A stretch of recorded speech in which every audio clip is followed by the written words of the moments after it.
तो स्टूडेंट्स, हमारा अगला टॉपिक है प्लास्टिड्स। तो चलिए जानते हैं प्लास्टिड्स क्या होते हैं।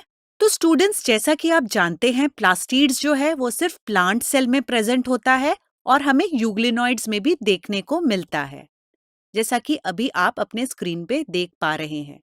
तो स्टूडेंट्स, प्लास्टिड 3 तरह के होते हैं: क्लोरोप्लास्ट, क्रोमोप्लास्ट और ल्यूकोप्लास्ट।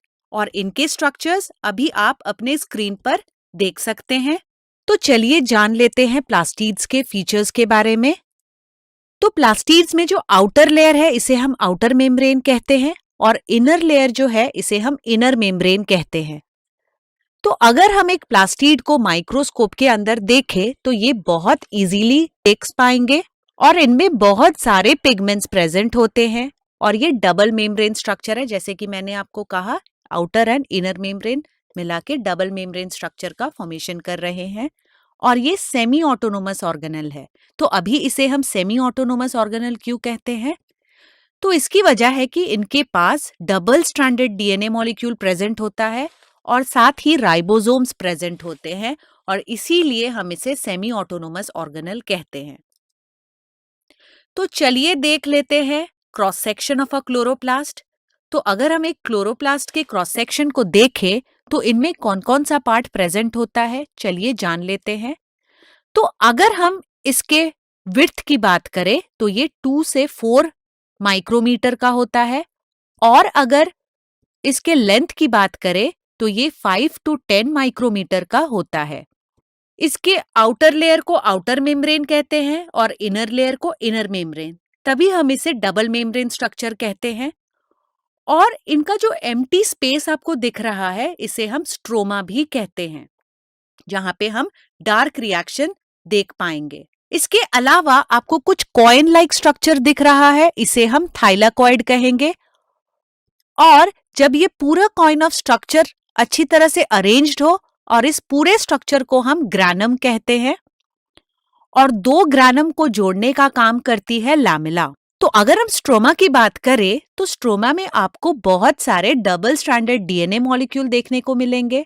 इसके अलावा आपको 70s राइबोसोम्स प्रेजेंट मिलेगा और यहाँ पे एंजाइम्स भी प्रेजेंट होते हैं जो कि कार्बोहाइड्रेट और प्रोटीन का सिंथेसिस कर पाते हैं।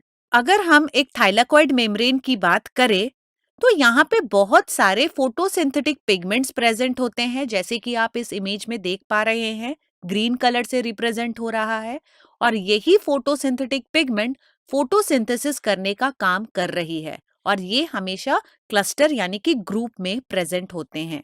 तो चलिए देख लेते हैं नंबर ऑफ क्लोरोप्लास्ट। तो अगर हम नंबर ऑफ क्लोरोप्लास्ट की बात करें, क्लमाइडोमोनास एक ऐसा ऑर्गेनिज्म है जहां पे 1 पर सेल देखते हैं, यानी कि एक ही क्लोरोप्लास्ट प्रेजेंट होता है पर सेल।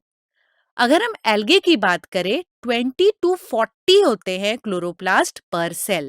तो चलिए देखते हैं स्ट्रक्चर ऑफ क्रोमोप्लास्ट की ओर।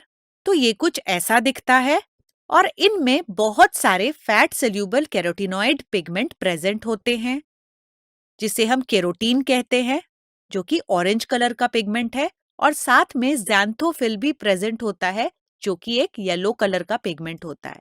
जैसे कि हम फ्लावर्स में देखते हैं बहुत सारे कलर्स हमें मिलते हैं, या फिर वेजिटेबल को देख लेते हैं, या फिर फ्रूट्स में ये जो डिफरेंट टाइप्स ऑफ कलर्स जो आप देख पाते हो वो सिर्फ क्रोमोप्लास्ट के साथ ही पॉसिबल हो पाता है। यानी कि क्रोमोप्लास्ट के वजह से ही हमें फ्लावर्स और वेजिटेबल्स में इतने सारे कलर्स की वैरायटी मिल पाती है।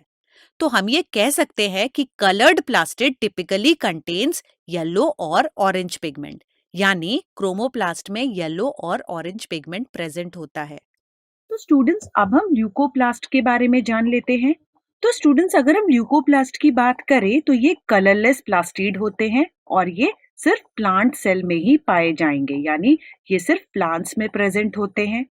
तो चलिए जान लेते हैं ल्यूकोप्लास्ट के कुछ टाइप्स को। सबसे पहला टाइप है अमाइलोप्लास्ट और इनका काम होता है स्टोरेज ऑफ स्टार्च। दूसरा टाइप है इलायोप्लास्ट और इनका वर्क होता है storage of fat and oil. तीसरा टाइप है एल्यूरोप्लास्ट और इनका वर्क है स्टोरेज ऑफ प्रोटीन्स।